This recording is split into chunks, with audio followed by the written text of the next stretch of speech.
Here's a good question. What distinction was made by the Jewish non-believers between the Torah believers in Yeshua Mashiach and the sect who believed in Ben Sitada to ensure Bnei Israel were not falsely excommunicated? What distinction was made by the Jewish non-believers between the Torah believers in Yeshua Mashiach and the sect who believed in Ben Sitada to ensure Bnei Israel were not falsely excommunicated? Well, the non-believers were the ones who followed Ben Sitada.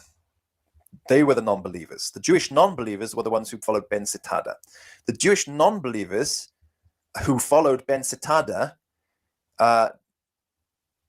were interested in the teachings of Jesus the Messiah, Yeshua Mashiach, Torah believing, who had Torah believing followers, because they believed that Ben Sitada was somehow the reincarnation of, or continuing the spirit of, or the authority of Yeshua Mashiach. So when the Torah believers in Yeshua Mashiach came along and said, no, Ben Sitada was not doing that, then those Jewish non-believers who were following Ben Sitada, but were doing so for the sake of trying to be in the same line as Jesus of Nazareth, gave up on Ben Sitada and followed Jesus of Nazareth instead. So with regards to those who were excommunicated from Bnei Israel, they were excommunicated from Yichus Aleph and Yichus Beit, but not excommunicated from Yichus Gimel. They were retained in the Am. They were no longer Israel, they were Am Israel. Okay, so when we say we do Havdalah Bein Kodesh Lechol, Bein Israel La'amim means between those who are Israel and those who are Am Israel. There's a distinction. Am Israel being in Yichus Gimel.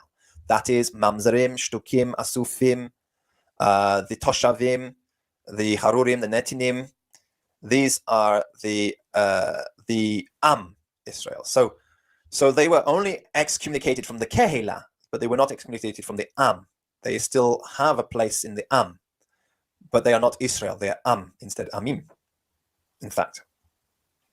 So there is a distinction between Israel and Amim. So that's what's going on here.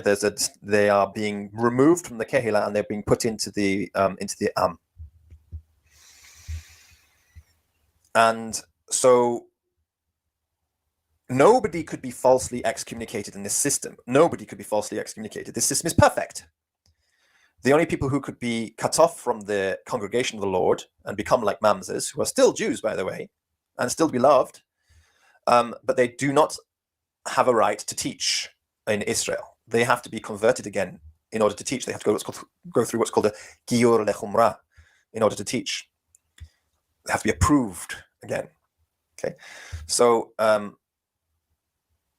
if anybody, it's impossible to say that anybody was falsely excommunicated, because if they were followers if they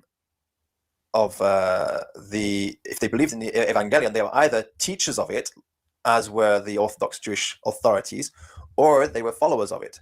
So if they wanted to practice 613 laws and be a teacher of the laws, then they could. And if they didn't want to practice 613 laws and then they were not qualified to be teachers of the law. So nobody was falsely excommunicated. Either you kept the law and you were a teacher, or you didn't keep the law and you were not a teacher. It's simple as that. That's what the distinction is. So I think you're looking at it very negatively, and you're saying that it's possible that they might have excommunicated. This is a lack of faith in Judaism. The question comes from a lack of faith in Judaism. If you had more faith, you'd know that it's not possible to falsely excommunicate anybody.